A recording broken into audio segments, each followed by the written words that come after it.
Greetings again. I am Brad Lips, the CEO of Atlas Network. I hope you've enjoyed the first day of our Africa Liberty Forum 2021 as much as I have.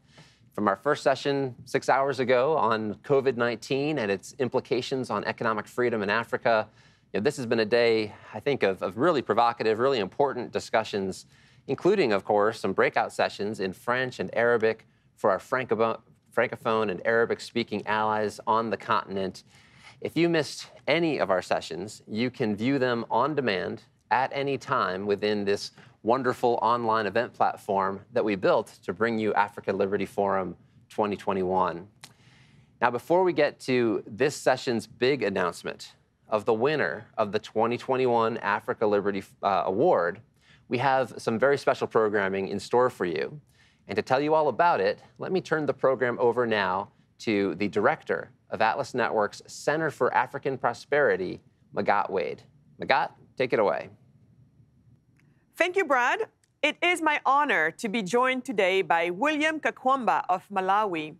William's life as an inventor was profiled in the 2019 Netflix film, The Boy Who Harnessed the Wind. William's innovation was celebrated in a TED Talk and on film, which made him an international media celebrity.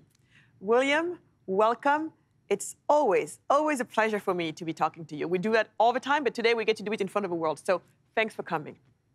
Oh, thank you for having me. It's really a great honor to be here this afternoon. Thank you so much. And how is Lorraine? For those of you who don't know, Lorraine is your almost one-year-old daughter. How is she? She's good, growing a lot and learning to stand.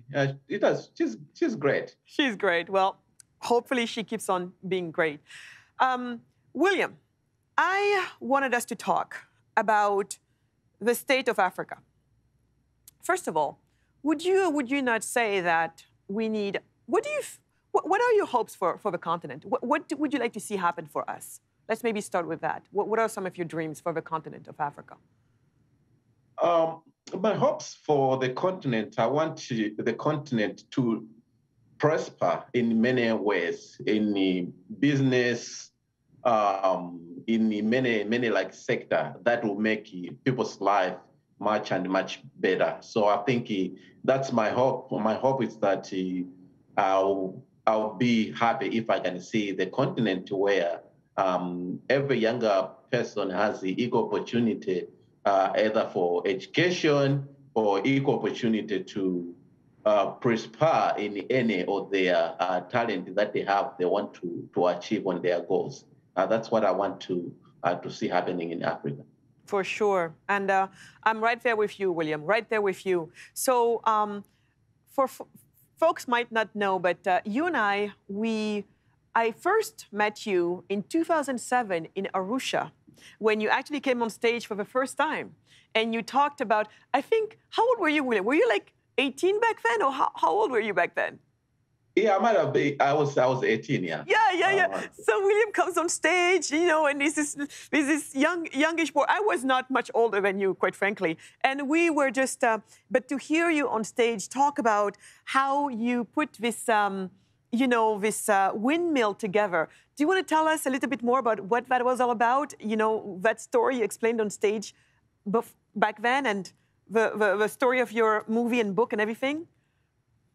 Yeah, so that was my first time, to get out of to fly out of Malawi, going to the TED conference and speak in front of a big audience, talking about my work building the windmill. So my work started when I was younger, I think around 14 years old.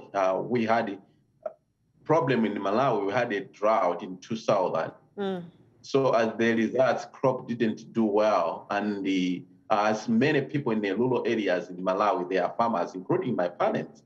So it was a very difficult time. That was the same time that I was supposed to start high school. But because of the situation, my parents couldn't afford to pay for my education. I was forced to drop out of school. I started thinking, what can I do in order for me to continue with my studies? And like enough, there was a library just next to my primary school that I just graduated from. So I started going there to read books. I was hoping to keep up with my schoolwork. but I found this book that had the pictures of the windmill on the cover. When I opened inside, they say windmill could pump water and generate electricity. The way it generated electricity really attracted my attention. I said, if I can be able to build a windmill to pump water, then I can be able to start irrigation, growing food 2 to 3 times a year instead of only one time, which is the case to majority of farmers in Malawi. I thought that would be a solution. So I decided to build the windmill. That's why I ended up building a windmill at that time that was generating electricity for the power of my village. So that's how I started with my work, trying to find the solution to the problem that we were facing at that time. And that's exactly that. When you said trying to find a solution to my problem that I was facing back at the time, for me, that's really what drew me to you that first time when I saw you in Africa. Because during that conference, TED Africa, we heard from a lot of NGOs, nonprofits, all of those places that typically are associated to Africa, right? But here on stage, we had this young man talking about how he just rolled up his sleeves, and went for finding a solution to his problem, to one of our African problems. Right there and then, my mind was just like, there is a guy there that I can relate to. So that was the first time I saw you. And then, of course, I kept up with your story, and it kept on just getting ever more fascinating. And eventually, 10 years later, there is a reunion of TED Global in Africa, in Arusha again. And then this time, I am giving a talk there, and my talk was about how hard it is to do business in Africa and what we need. And I remember, William, do you remember how crazy that talk was? It was like some people were like, oh, I felt like I was in church. Do you remember that? Yeah, I remember. No, we had so much fun. And I guess the question for me today for you is, William, what seemed, because after that talk, you, me, Julius, and other people, we spent a whole night together talking, we're eating and drinking and listening to music, but just talking, and it was all as a follow-up to the talk I gave. What do you think resonated so much with the audience and resonated so much with you, for sure? What could you share some of that? Yeah, I think what resonated me so much with the talk with and also talking about the challenges to start business in many countries in Africa. We find out they were so similarly challenges that everywhere entrepreneurs are facing, which is not the same way in some other parts of the world where it's very easy to start a business. Mm-hmm. But when you go to places like Malawi, you have to to register the same business, it will take you some time, which is sometimes when you already don't have enough funding, you are depending on using your own savings. Because there's not much of institution that they can be able to support you or fund you in any of the businesses. That it's actually preventing as many of entrepreneurs that could increase up, coming up with a lot of businesses that they can solve some of the challenges that people are facing. Because to me, I feel all those challenges that we see that they are there, they can be opportunities waiting for people to come up with a solution. At the same time, you are solving a problem, but at the same time, you're also creating an opportunity to the people that you are solving the problem for. So I think it has really stuck up with me since that time, thinking of how challenging what entrepreneurs have to go through in order to start a business in Africa versus how entrepreneurs either here in the US or some other countries in Europe faces in order to start the same kind of business. No, very, very true. And then, William, I have more, but before we go there, what's your understanding between the relationship of entrepreneurship, maybe jobs, and prosperity? Do you believe that entrepreneurs are key to building prosperity in society, or what are your thoughts on there? Yeah, I believe entrepreneurs, they can play a big part in in prosperity in any nation, because they are the one that they can start some new ventures that maybe people haven't thought before, or this. Most of the time when I see like entrepreneurs, they are actually what they are doing, they're always trying to actually address the problem that they are seeing in their own like communities. But they just need like to get the way, if you get the way to support the entrepreneurs to be able to do their job, then that society, all those challenges can be easily addressed by using some of those like entrepreneur ideas, skills that in the long term it will make the society grow and prosper. Mm-hmm, mm-hmm. And so let's dig in a little bit on Malawi, because that's where you're from. And I do know that you have some businesses already in Malawi, and you're going to be building more in Malawi. And I also know that so far you've been spending half of your time, I mean, some of your time in Malawi, the other part in North Carolina, where you live in the US.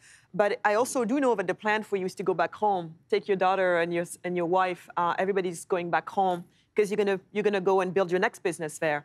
So, yeah. And I know you and I, we have talked about it. Sometimes we laugh about it, sometimes we cuss about it, sometimes we go nuts.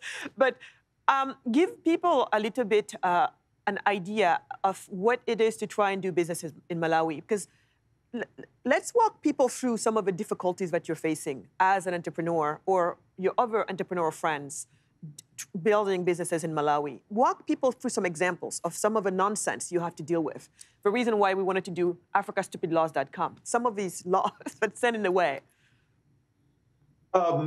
So like some of the challenges, it's just like the logistics, try like to register like a business when you are not like on the ground. It's going to be very like difficult because some of this stuff like in Malawi, you have to be physically on the ground in order like to be able like to do it. So it actually like prevent people to be able to come up with the ideas, and also finding a place where you can get your business funded. It's almost like impossible in some cases, because the requirements and in order for you to get that support, it's very high that most people can't be able to manage to get. And even if you get a loan, the interest rate is just too high right now for most like businesses to, for them like to survive. So those are some of the challenges that most people that they are trying like to do to learn like business in Malawi, they're always like they're actually like facing. So for me, like I've been like trying to do different types of businesses, but most one that I'm very like excited. We are working on. We want to build the innovation center where younger people who have an idea, they can come and work with us to design or build their businesses. We want to work in terms of in the agriculture sector, which is the highest like employer in Malawi. But it's very sad that each and every year we have the population of almost 80+% of the population are farmers. But each and every year we still struggle to feed our population. One, it's because the farming is not very efficient. It's also not very exciting, and most of like farmers, sometimes they don't know where they're gonna get, like they're gonna sell their crops once they grow. So all those like uncertainties that they are there, we are trying to find the ways how we can be able to create like a system where everybody who is, either you are doing a business in like farming, you can be able to grow and get like actually benefit from your work very easily. Got it. And just so people can understand more, because you and I, we know what you're talking about, but dig deeper. When you say, for example, the logistics of trying to register your business in Malawi, and you were saying if you're not on the ground, you can't start a business. Why is that?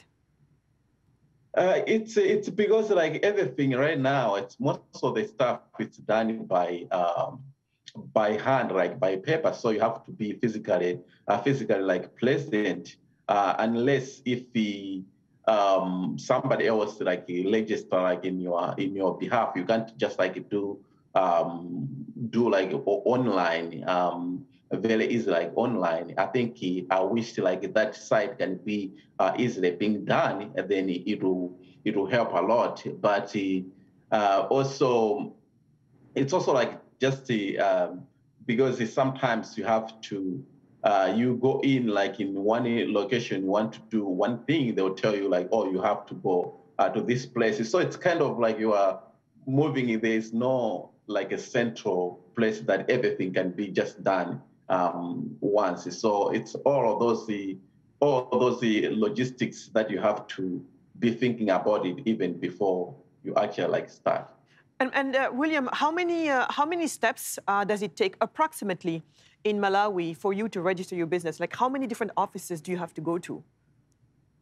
You have to approximately, I think you have to go to 3 or 4 like offices that you have to in order for you to be able like to register and get it done. Okay, so 3 or 4 different offices for you to go, and it seems like what I'm hearing from you, which is also what we have the same problem sometimes in Senegal, and I know in many different African countries, is also this lack of information. It's, when if somebody here, for example, wants to get their driver license, I just take a driver license, or if you want to register your business in the U.S., when you just type in on Google, and then from there, it usually takes you to the Secretary of State's website. And from there, they give you all the different steps that you need to do, and all the forms are there. Usually, you can fill them up online, and then, it's very clear the steps you need to take, even if it has to be sent to different people. But it's that information alone is nowhere to be seen. So basically, you take a chance, you go at one office, and you start there, and they're like, well, you should have started over there. And oftentimes they don't give you the whole story, because you go over there, but they didn't tell you, oh, you have to bring two photo IDs. It's all of these little details. So for some of us, it might take up to how long then? By the time you start trying to register to the time you're done registering, how long can it take? How many weeks or months does it take on average for maybe you in Malawi to do your registration? I think for the registration, I don't know, like right now, I know like they were trying like to improve, but before it took you about like 2 months in order like to get it. But it's the challenging is like they don't always like tell you that it's ready, like it's out, or your license out. You have to always like go in and check. So if you are living the other parts of the country, then you have like to drive up there either like 2 hours or 3 hours, which can be, it's something that you can either like call somebody to the office to check in, or like check like online. That will make it things much easier. It doesn't happen like that that way. Oh, you're bringing something else very important. It is true.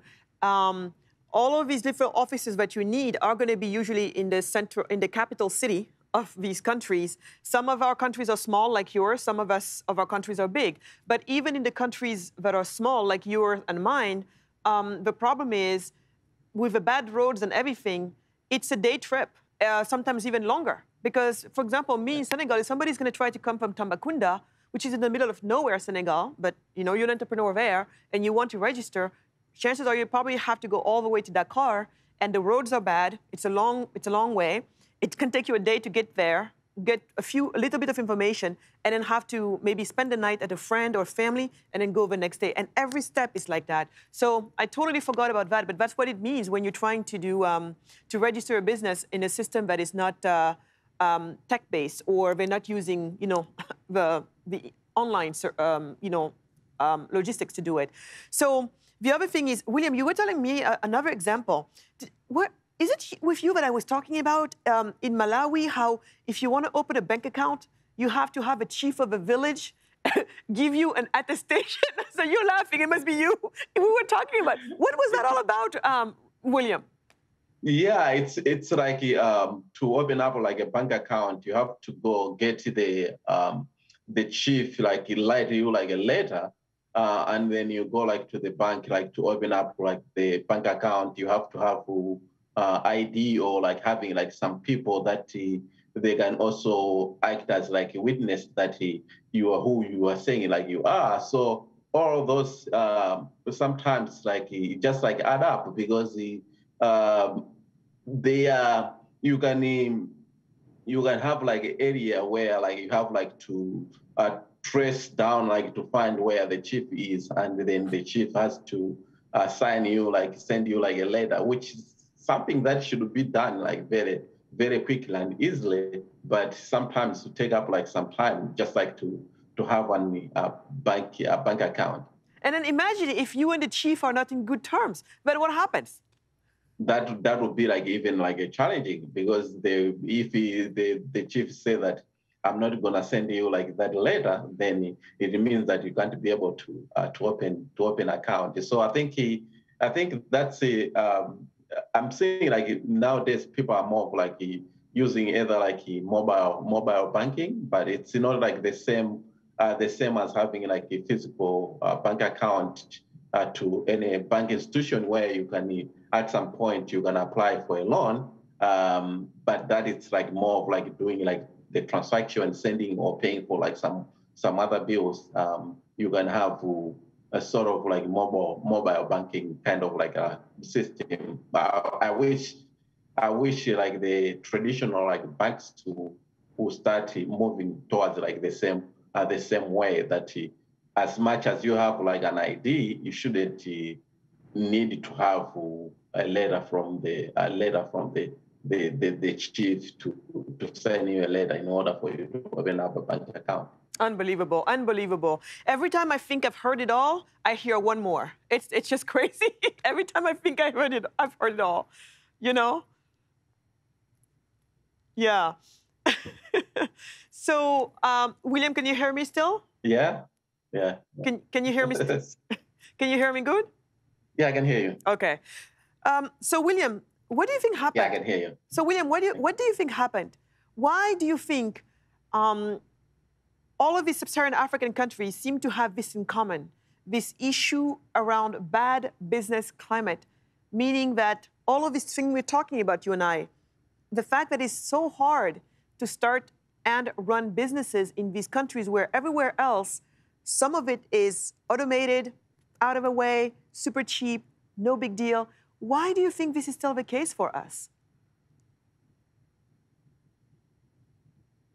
I think it's something like to do with the way like things were like set up, like the laws that were established back then. I think they haven't really like updated them with the time where we are right now. I think that's one of the challenges that I think back then maybe the rules or the processes that people have to use, they made sense at that time, but nowadays, it doesn't make sense at all. But I think it's the time that most countries need to start like moving like fast in terms of like updating, so that it goes with the time. So hopefully, maybe they're gonna be able like to do it like in any time. Like most of the countries, they will be able to update like sometime like soon. I think that's what I can think. That's what I can think. Yeah, and talking about they're going to fix it soon, what do you think are the pathways for change to happen? Like, what do you think the pathways to prosperity are going to be for us? Or maybe for this business climate to change and become better? How do you see that happening? Who do you think is going to... And what do you think is the role of people in the West, for example? And what is the role of people back home? How can each side play a role in making the business climates of our countries better? I think the entrepreneurs themselves in the different countries, in those countries, they have like to demand the better like service, and also like try like to make sure that to let the officials like know that if I have like a business and my business is prosper, it's not only like benefiting me, but it's benefiting the whole like community. And I think the other like people in the West, I think they can also sort of act as like inspiration that we can learn from how do other people in other parts of the world are doing their business, that it's promoting promoting like change within like different like communities, that the problem that they are facing, it's being sometimes being solved by some certain types of like businesses. But in order for that business to exist, you need to have like rules that help the entrepreneurs to be able to achieve that. So I think each part has to play like a law that in order for it like to be able like to be able to achieve it. Mm-hmm. Mm-hmm. No, for true. And William, have you seen African countries that you feel like are on the right track when it comes to making better laws for their entrepreneurs to thrive? Are you seeing any country that you think is on the right track doing that? I think it's I think like Rwanda looks like they are doing well in terms of entrepreneurs that they are coming up. I think there might be like some other more, but I don't know like much of it in terms of like which country is doing what. But I feel there are like some that they are like in the real like right path, or like the path that will help in a long run. Mm-hmm. For entrepreneurs, yeah. I agree with you when you brought up Rwanda from the better laws, from the better business law standpoint. But from where you're standing, what made you say Rwanda? What made you say Rwanda seems to be doing something different and good?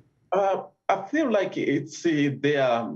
It feels like they are like very like open up. I'm seeing like so many tech kind of companies opening up, some local entrepreneurs doing like different types of business there. So that's why I feel like it feels like their rules, or like they are setting up their system. It's allowing people, promoting people to be able to feel comfortable to study different types of venture. Yeah, and so basically, and just you're totally right. And the reason why all of that is happening is because Paul Kagame, the president of Rwanda, has decided that he understood the relationship between prosperity building as well as the good business climate.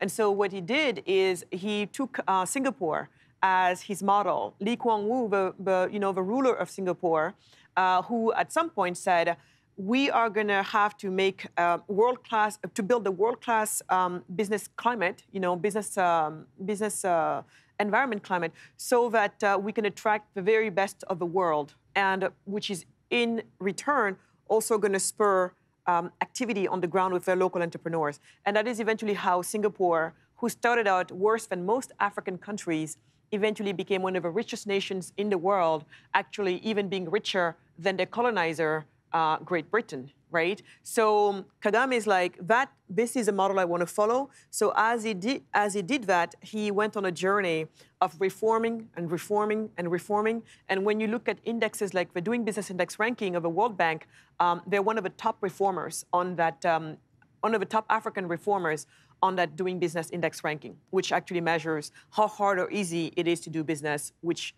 in a way shows you how friendly the business climate is in that country. And so what he's doing there is the reason why you're seeing the results that all the way from where you are, you're hearing Rwanda is happening, Rwanda is happening.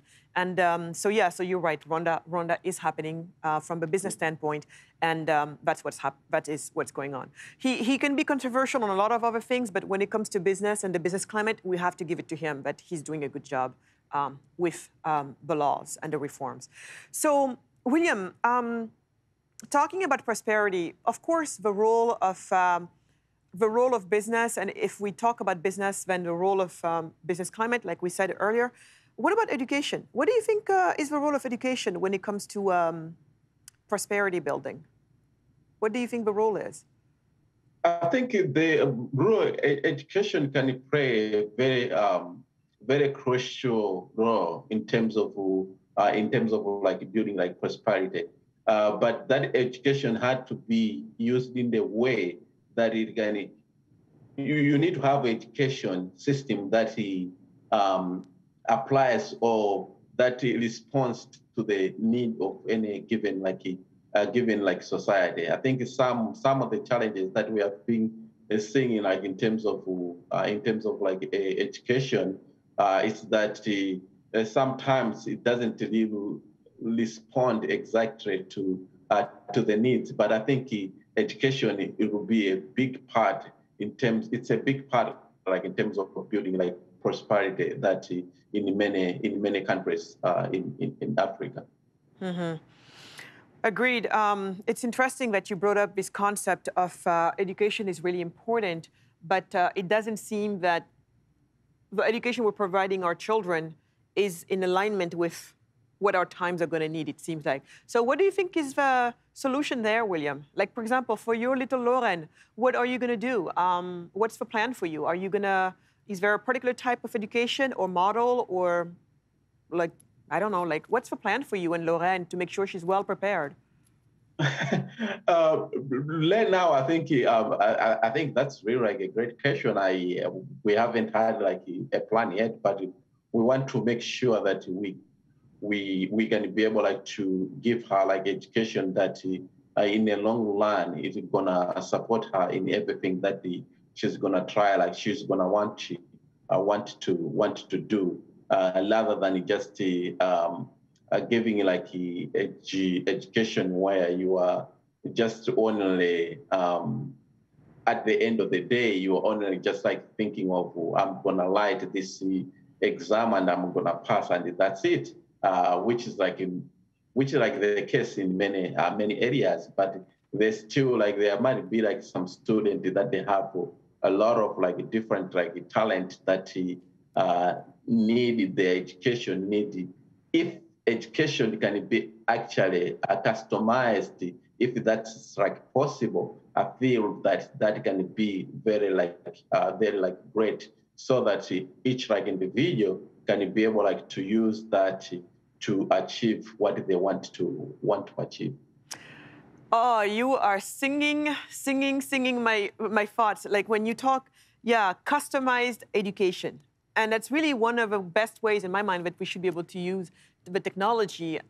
Keep the human touch, of course, the high human touch, but then try to use technology as much as possible to customize, children's education so that every little child has something that's really almost created for him or her. I think I totally agree with you on that, William.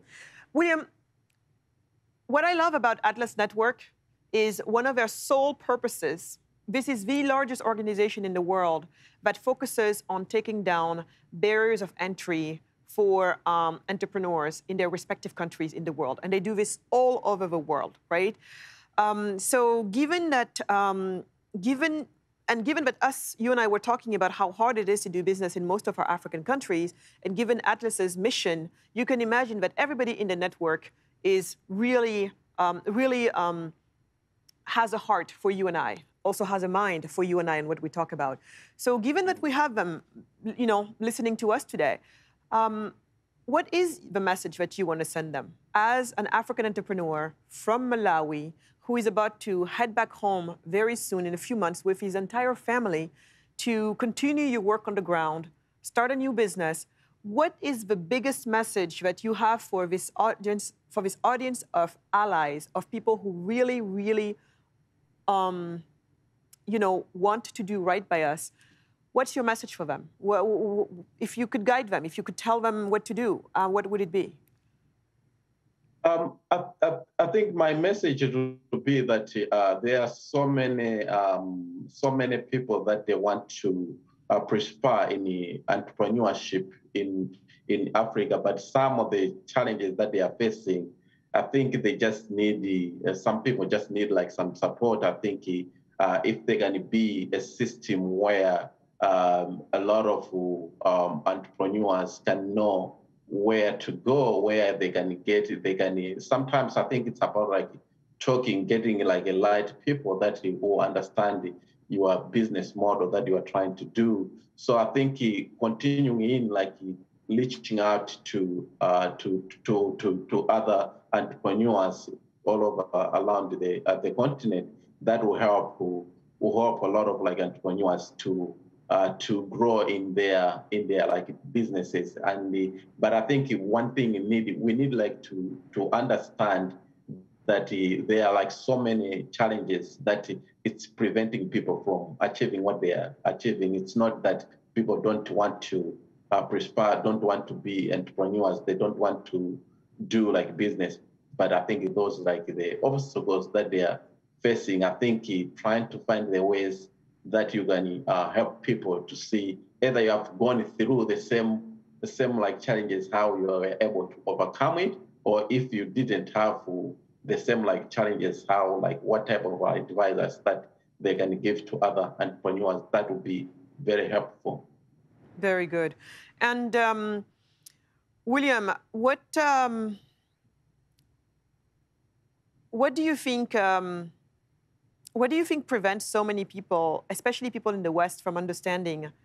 Because when I did that talk again, everybody was so excited. I could see that Africans understand what I'm talking about. When I talk to you about the issues, you know the issues, I know the issues.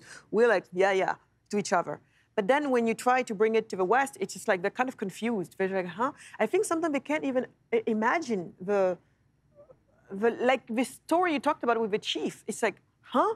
They're thousands of miles away from those situations. And they're just like, so is there anything else here that you would leave our audience with in terms of how to better find out what's going on and maybe, to then come join us and be solution finders or solution makers? Is there any resources for people who want to know more about this to know? You, at some point when you started, I froze. You were like, you froze, so I didn't hear the most part of the question. But I think some of the areas, I think it's better to first like understand the whole complex of doing like business in many areas, and then people can be able like they can get understanding why certain things are not being done the same way that they have always like known. I think it's not people don't have like the ambitions of becoming entrepreneurs, but I think they having like the network of entrepreneurs that can share their experiences, how they are doing. I think getting like to those information, I think it's one way that people can be able to learn more about some challenges that people are facing to do business in many countries. Very good. William, thank you so much. It's been such a pleasure having this conversation with you. I really appreciate it, and I hope you had some fun with it. The bank story always makes me laugh, but at the same time, it makes me boil with anger at how stupid the whole thing is, but it is what it is for now. So, William, thank you so much for joining us today. I really appreciate it, and we look forward to having you again at some point. Thank you. Thank you so much. It was great talking to you. Well, thanks so much. And Brad, back to you. Well, thank you, Magad, and thank you so much, William. Your example is just so inspiring, a real source of hope when the world needs much more of that. I greatly appreciate that this conversation's big takeaway for me is that if the countries of Africa can develop more reliable institutions to safeguard everyone's legal and economic rights, thereby let people like William and so many others use their talents, we're going to see this continent become a beacon of growth and opportunity in this century. As my friend Imab has taught me to say, Birasha Boka, it is possible. When we think about how much is possible, I think it's really helpful to take a broad view of recent history. And this is especially appropriate to do so, here in 2021, when Atlas Network is celebrating our 40th anniversary. It was in the middle of 1981 that Sir Anthony Fisher founded this organization. And I think we can be very proud of what has been accomplished over the first 4 decades of Atlas Network. And I think you should be very excited about the prospects of what we can do together in the years to come. That's the lesson I hope you take away from what comes next in our program, a very special Atlas Network 40th anniversary video. They told us we were crazy. They said, the world will never be that way. We kept on anyway. They told us to pack up, close down, don't join the fray. We kept on anyway. For 40 years, Atlas Network has been there to support the dreamers and the hustlers, the writers and the critics, explorers, voyagers and innovators that make and remake our world. Ours is a community of passionate builders, of rebels and reformers, of visionaries who refuse to be silenced. And we want a world that is freer and more prosperous for all. We fight for a woman's right to work and for a cleaner environment. We call power to account. We uplift local voices around the world who discover policy solutions to humankind's most pressing challenges. At Atlas Network, we unleash individual ingenuity to enrich humanity. We turn ideas into impact. Freedom is borderless. It connects each and every one of us, regardless of race, religion, belief, or nationality. And the fate of our human family depends upon it. 80 years ago, Anthony Fisher fought for freedom above the skies of Britain. 40 years ago, while Nelson Mandela sat in a Robben Island jail cell and the Berlin Wall still stood, he created a research foundation determined to keep this dream of freedom alive. In the decades since, we've transformed from a humble band of advocates who dreamed of breaking down barriers with our ideas into a vibrant international network of organizations across 6 continents who've improved over 1 billion lives through investments in policy reform and our passionate defense of the freedom of all. When people say the world will never be that way, don't listen, don't accept things as they are. Find a way to change them. Build and bestow your legacy on humanity. And when you feel hopeless, remind yourself, you aren't alone. We're here, right beside you, because your fight for freedom is our fight for freedom. Our path forward is together. Will you join us?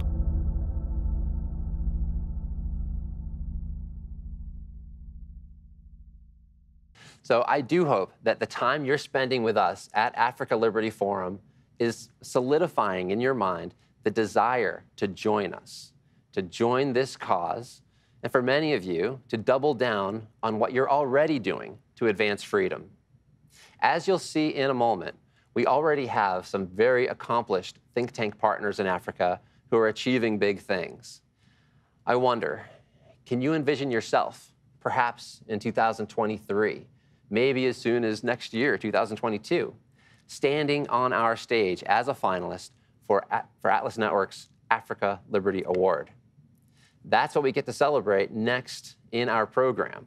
The Africa Liberty Award is part of our Templeton Freedom Award prize program, which annually recognizes think tanks that have made important contributions to the understanding of free enterprise and of the public policies that encourage prosperity, innovation, and human fulfillment via what Sir John Templeton used to call free competition. The Africa Liberty Award is generously supported by the Templeton Religion Trust. Each of our finalists will receive a $1,500 prize, except for the winner, who will walk away with a $7,000 grand prize. And so, we come to that highly anticipated moment in this program. I'm going to be inviting our finalists now to join me on our virtual stage. First up, we're going to welcome Evans Exaud, representing Liberty Sparks in Tanzania, for their Improving Business project. The group's research led to reforms that now have eased the processes of starting and running a new business without arbitrary interference from the government. Tanzania's Revenue Authority has moved away from its practices of imposing penalties on taxpayers by removing harmful collection methods that often led to the closure of bank accounts. The amount of time Tanzanians must dedicate when applying for a taxpayer identification number has now been reduced, and the penalty and accrued interest in taxpayers' accounts has been eliminated with the new issuing of amnesty to companies with liabilities over 5 years. So thank you very much for joining us, Evans. Thank you for having me, Brad. Glad to have you with us. Our second finalist is represented by Monia Wakana of Center for Development and Enterprises Great Lakes for their Open the Road project. This public awareness campaign was instrumental in eliminating regulations on trade between Burundi and its 9 border areas. The cost of cross-border trade has decreased, while efficiency has increased due to these new measures, including a more simple travel document allowing cross-border trade and the elimination of visa fees. Now, the number of regulatory agencies that oversee the importing and exporting of goods has been reduced from 19 to 4, leading to a reduction in delays and the costs of trade between Burundi and neighboring countries. The reform of Burundian trade law has also allowed 33,000 female traders to shift from the informal sector to the formal sector. So thank you very much for joining us, Monia. Thank you for everything, Rob. Great to have you with us. Our final finalist is represented by Linda Cavuca, representing African Students for Liberty for their website, africanliberty.org. This platform has provided over 1.5 million young Africans with a space to share ideas. In 2020, SFL's year-long fellowship program, which focuses on training in op-ed writing, received 830 applications from over 100 institutions of higher education in 40-plus countries. SFL's efforts are attracting young, bright African writers and significantly contributing to the development of a Pan-African classical liberal movement. So thank you for joining us, Linda. Thank you so much, Brad, for having me. Good to see you and our 2 other finalists. Then we're going to put everybody's face on the screen as I now turn to the red envelope to reveal the winner of the 2020 Africa Liberty Award. Our winner is Liberty Sparks. Congratulations, Evans. Please take it away with a few comments. Thank you so much, Brad, for this, and thank Atlas Network team for recognizing, for the recognition, the Templeton Foundation for this award. Myself and the teams are truly honored to receive this award. It's an even greater honor to be nominated and placed in such a distinguished rank with vibrant think tanks like CBE and the SF for Africa. All of them have made important contribution to freedom movement in Africa, and I'm happy to say openly these are my friends.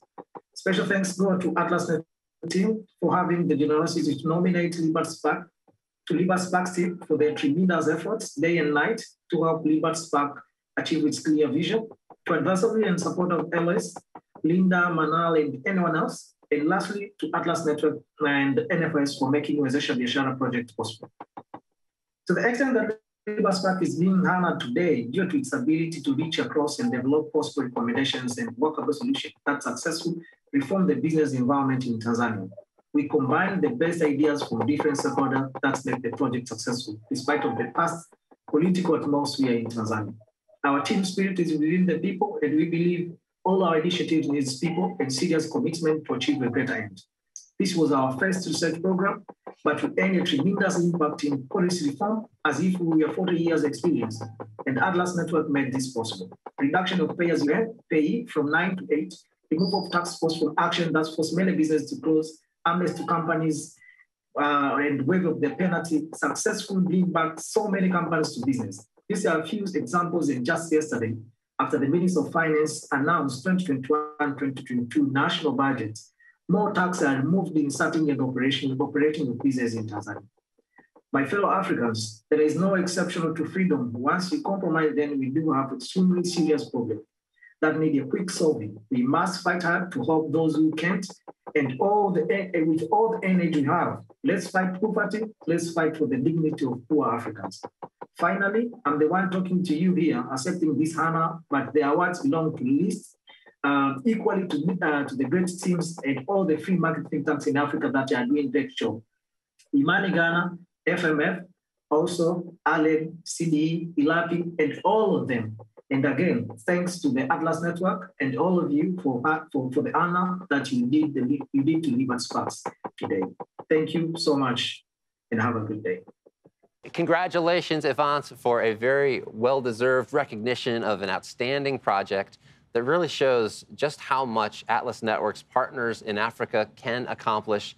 Let me also congratulate our runner-up finalists, each of whom wins a $1,500 prize for their organization. I'm just very inspired by the work of this whole community. And with that, we conclude day one of Africa Liberty Forum Online. We'll see you tomorrow at 10 a.m. Central Africa time for our exciting Africa Think Tank Shark Tank competition. I hope you have a wonderful evening, and we will see you tomorrow.